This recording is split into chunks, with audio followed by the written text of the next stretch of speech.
Gaya hidup dan pola makan yang tidak terkontrol menjadi penyebab utama terjadinya penyakit diabetes mellitus di Sulawesi Utara. Laporan selengkapnya bersama dengan Bobby Sambeka.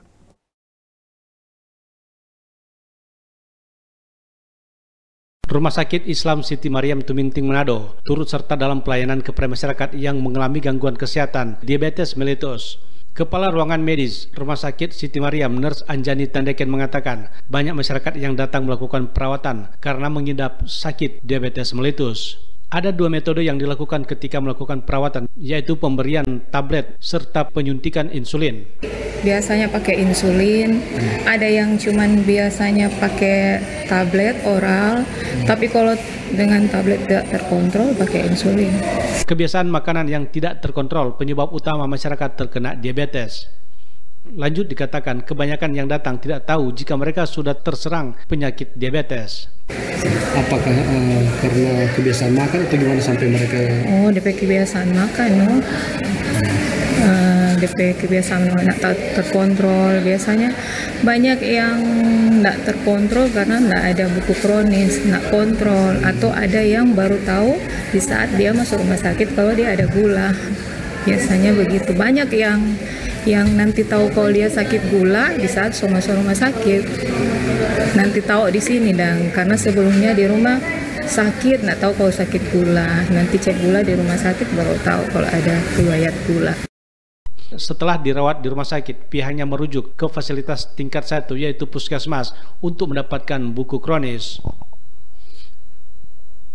Dr. Mike Greg Sopakoli, spesialis penyakit dalam, menjelaskan penyebab utama masyarakat terkena penyakit diabetes karena terjadi gangguan produksi insulin yang disebabkan peningkatan gula darah yang tak terkontrol. Penyebab lain karena faktor genetika juga pengaruh lingkungan. Jadi ada beberapa pilar yang harus kita ketahui. Yang pertama terkait dengan terapi nutrisi medis. Jadi memang terapi nutrisi medis ataupun pencegahan dengan menata pola makan itu harus kita perhatikan. Yaitu kita harus menghindari makanan-makanan yang tinggi garam, kemudian mengurangi juga makanan-makanan yang tinggi kalori.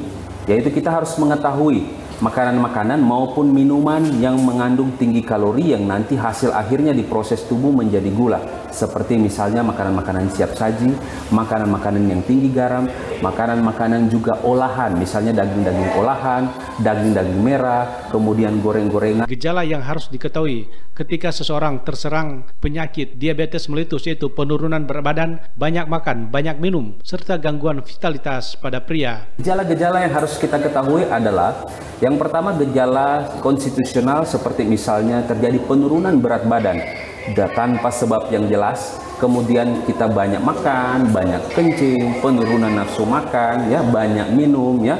Nah, kemudian pada orang-orang tertentu bisa saja muncul gatal-gatal pada seluruh tubuh, terutama pada laki-laki bisa saja gangguan pada vitalitas, dalam hal ini disfungsi ereksi. Kemudian pada perempuan itu bisa juga gatal-gatal di sekitar kemaluan. Nah, kemudian juga yang harus kita perhatikan adalah komplikasi-komplikasi yang terkait. Dalam hal ini bisa komplikasi ke jantung, ke otak, ke ginjal, pembuluh darah, ya, itu harus kita perhatikan.